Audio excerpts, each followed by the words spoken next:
release of the final shape, we had some new controller settings. In today's video, I'll be showing you the secret and the best controller settings that you can use right now. Also guys, don't forget we are doing a Final Shape annual pass giveaway. If you want to have a shot at winning a free copy of the Final Shape, all you have to do is like this video, and most importantly, be subscribed to the channel. Comment down from a scale of 1 to 10 if you played the Final Shape so far, or how much you're enjoying it. Nonetheless guys, let's get into this video.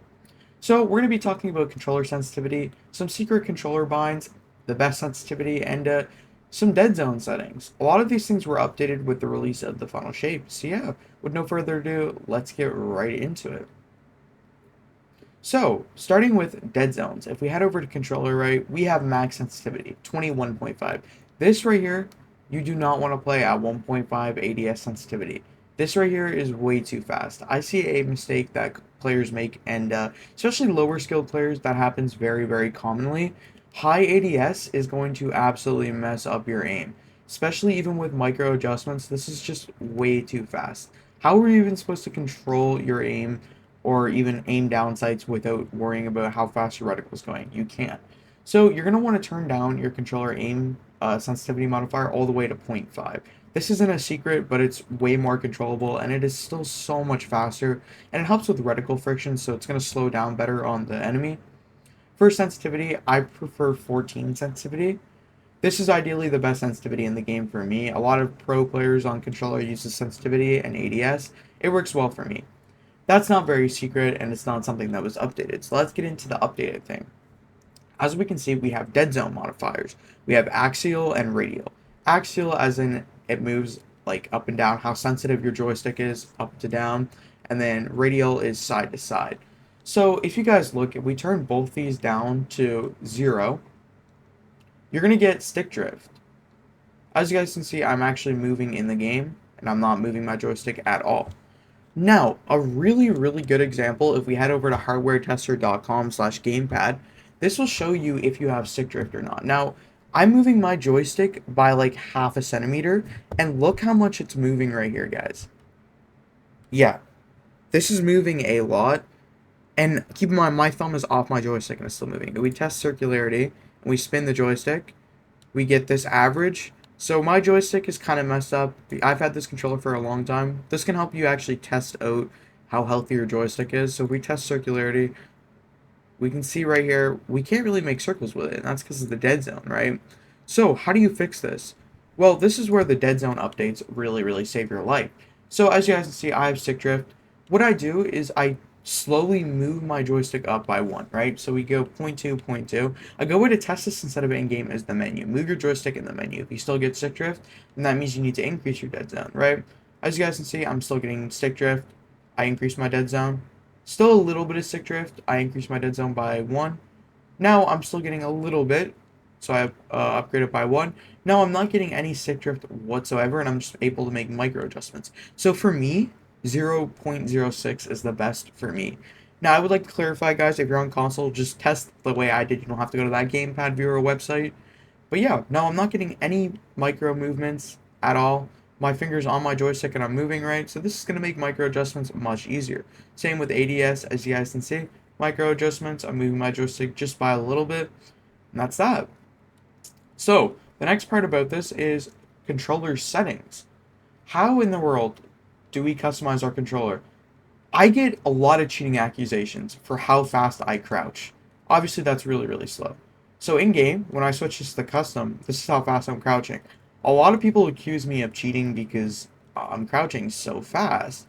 How do you get this fast crouch? Well, it's actually really, really simple. You go to controller settings, go to custom, then you go all the way down to hold crouch and toggle crouch. Set this both to R3. When you set this to R3, if you guys look, if we regularly set this to circle, you're going to crouch a lot slower, right? Now, when we do this, you can crouch so much faster, and this is what a lot of PK SMG Titans do, right? They're always crouch spamming with SMGs like this. Well, that's how you guys can get that fast crouch spam. A lot of new players and PvE players that don't really play PvP did not know about this. So I feel this is very, very, very helpful. Now, for your sprint to turn scale, I see a lot of people set this to 0.3. You're gonna have a lot slower sprint to turn scale. Now it's very, very important to clarify. Sprint to turn scale is pretty much how much your joystick accelerates, right? So we turn this to 0.8. When you hold down on your joystick, it literally just accelerates, right? We spin down 2 times just from holding down the joystick, right? So that's joystick acceleration. I suggest turning that to 0.8. That's mainly preference, but if you want to play low sensitivity like I am, and then have that joystick acceleration. Like if we go to our controller settings, we turn our joystick down to 1. See how we still get that acceleration despite how long we're holding our joystick?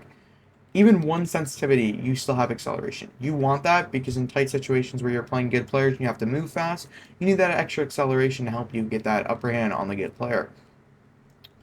Now, for your double press delay, this comes automatic too for some reason. Set this to 1. Controller vibration off, guys. If you play with controller vibration, you're just putting yourself at a disadvantage. Now, for your in-game settings, make your monitor refresh rate. In this case, for me, my monitor's 240 hertz. Make sure you cap your frame rates to prevent unnecessary heat production. Turn VSync off. Set your monitor resolution. In this case, for me, it's 1080p. Make sure you're playing full screen. This will increase your FPS. Set your graphics quality to custom. Everything off and to the lowest besides texture quality. Texture quality is going to hinder your game a little bit. As you guys can see, this is on medium. The textures still look pretty good in the meshes, but I would suggest keeping that to a medium. Now, right now with these settings, I have a 3060 and an i9 on my PC. And with those settings, I'm getting about 240 FPS at really, really nice high res, and my temps are only in like the mid 60s, so that's definitely really, really good. For colorblind modes, honestly, all these settings right here are preference. I would suggest having your targeted reticle color to white just so it makes it clearer, or even red, but I find red blends in it maps more. Now let's head back to the gamepad viewer website. If you guys look, I'm still getting that stick drift, but essentially I'm giving my controller input delay. So that input delay is going to prevent that stick drift, but it's not input delay. It feels more natural, so it's not as much of input delay.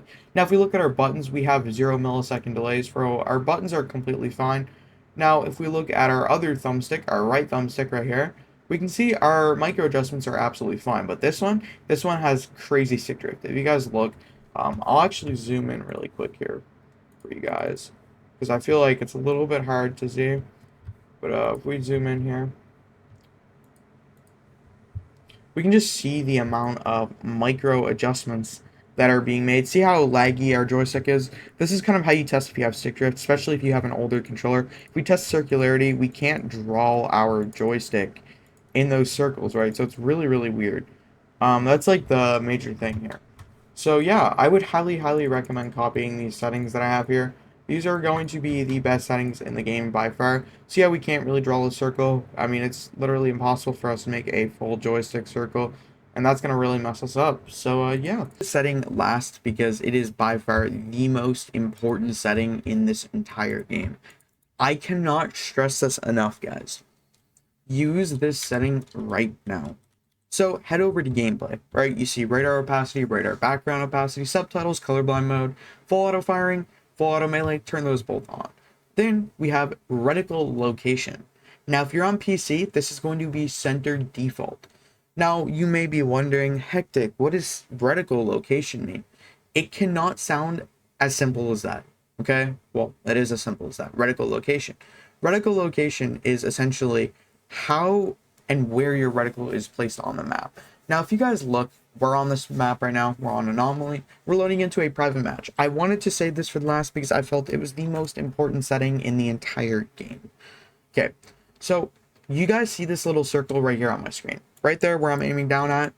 That circle is in the middle of my monitor. If we go to gameplay and we turn it onto below center, it looks really, really weird. Now on console, it's going to be naturally at the below of the center. How do you fix this? Why do you want to fix this? A lot of people say they prefer below center. Guys, every top PvP player plays with centered reticle. The reason why is because, look, if I'm standing right here head to head with somebody, I'm going to be aiming at their chest and not their head. It's as simple as that. Yes, it blocks a little bit of your screen, but it's not even noticeable and you get used to it pretty quick. See, if it's at the center, you're already at their head. You don't have to place your reticle at their head. This is very, very important to use, guys. I cannot stress this enough. Anyways, guys, that is all we have for today's video. I hope these settings helped you guys out. Leave a like, sub, check out our sponsor. Peace.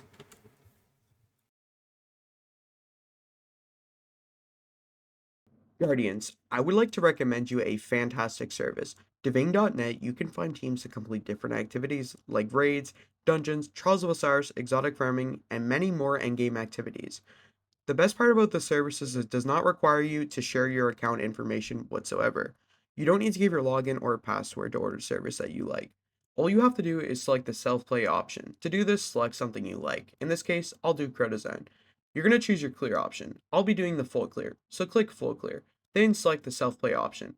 As you can see right now, we have $25. To get a discount, make sure you type in code HECTIC for a 15% discount here. As we can see right now, our total is $25.05. If we apply this coupon, we get $24, so you save $1. I would highly advise doing this. From here, you're going to choose a payment method. There's Visa, PayPal, and a few other payment options. In this case, we'll be using Visa. From here, agree to the terms and services, and then proceed to checkout. I would highly recommend Niming.net, especially because the funnel shaper is releasing and there's many awesome services that can be done. That's all for today, guys. I'll see you in the next one.